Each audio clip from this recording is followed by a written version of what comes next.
Hi friends, please subscribe to Amravati Media and press the bell icon for more latest updates. Vijayasai Reddy YCP re-entry ఉంటుందా? AP రాజకీయాలలో మాజీ MP Vijayasai Reddy మరోసారి చర్చకు తెరలేపారు. ఆయన వైఎస్ఆర్ కాంగ్రెస్ పార్టీకి దూరమై దాదాపు 6 నెలలు అవుతోంది. ఆ పార్టీ ద్వారా వచ్చిన రాజ్యసభ పదవికి సైతం ఆయన రాజీనామా చేశారు. 3 ఏళ్ల పదవికి గుడ్ బై చెప్పి పార్టీ నుంచి బయటకు వచ్చారు. ఆయన రాజీనామా చేసిన స్థానానికి ఉప ఎన్నిక కూడా జరిగిపోయింది. అయితే కూటమికి అమ్ముడుపోయారని, చంద్రబాబుకు లొంగిపోయారని ఇటీవల జగన్మోహన్ రెడ్డి విజయసాయిరెడ్డిపై సంచలన ఆరోపణలు చేశారు. వైఎస్ఆర్ కాంగ్రెస్ పార్టీ నేతలతో పాటు ఆ పార్టీ సోషల్ మీడియా విభాగం కూడా అదే పనిగా విజయసాయిరెడ్డిపై విమర్శలు చేస్తూనే ఉంది.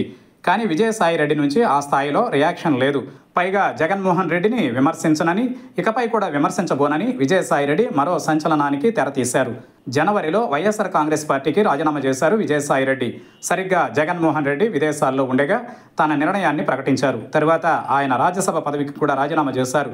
ఇక నుంచి రాజకీయ సన్యాసం చేస్తానని, వ్యవసాయం చేసుకుంటానని చెప్పారు. అయితే తరచూ రాజకీయాల గురించి మాట్లాడేవారు, రాజకీయ వ్యాఖ్యానాలు చేసేవారు.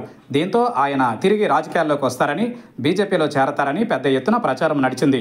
బీజేపీ పెద్దలతో విజయసాయిరెడ్డికి మంచి సాన్నిహిత్యం ఉంది. అందుకే ఆయన బీజేపీలో చేరడం ఖాయమని ప్రచారం జరిగింది.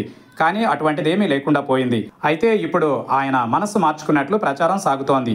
అందులో భాగంగానే జగన్మోహన్ రెడ్డి విషయంలో సానుకూల ప్రకటనలు చేస్తున్నట్లు తెలుస్తోంది. ఏపీలో మద్యం కుంభకోణం ప్రకంపనలు సృష్టిస్తున్న సంగతి తెలిసిందే.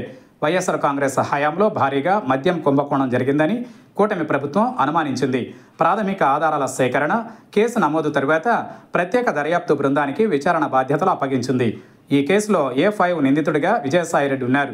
అయితే ఈ మొత్తం మద్యం కుంభకోణంలో రాజ్ కసిరెడ్డి సూత్రధారి అని సంచలన ఆరోపణలు చేశారు విజయసాయిరెడ్డి. తనకు అనుమతి ఇస్తే పూర్తిస్థాయి ఆధారాలు కూడా ఇస్తానని సిట్కి ఆఫర్ ఇచ్చారు. విచారణకు కూడా హాజరయ్యారు.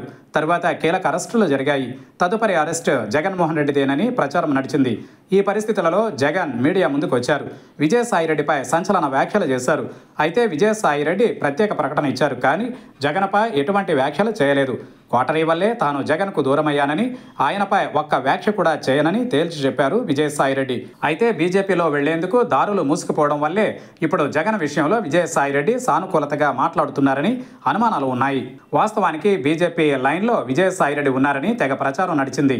బీజేపీ పెద్దలతో ఉన్న అనుబంధంతో ఆయన ఆ పార్టీలో చేరతారని కూడా టాక్ నడిచింది. కానీ ఏపీలో కూటమి పెద్దల అభ్యంతరాలతో బీజేపీ గ్రీన్ సిగ్నల్ ఇవ్వలేదు.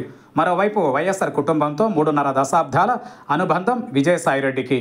కేవలం కోటరీ వల్లే తాను జగన్కు దూరమయ్యానని పలుమార్లు చెప్పారు విజయసాయిరెడ్డి. ఇప్పటికే తాను టీడీపీలో చేరడానికి కూడా ప్రకటించారు. అటు బీజేపీ చేర్చుకోకపోవడంతో జగన్ పిలిస్తే తిరిగి వైఎస్ఆర్ కాంగ్రెస్ పార్టీలో చేరేందుకు సిద్ధంగా ఉన్నట్లు తెలుస్తోంది. ఎన్నికలకు ఇంకా 4 ఏళ్ల వ్యవధి ఉండడంతో విజయసాయిరెడ్డి జగన్కు సంకేతాలు పంపుతున్నారన్న అనుమానాలు కూడా ఉన్నాయి. చూడాలి మరి ఏం జరుగుతుందో.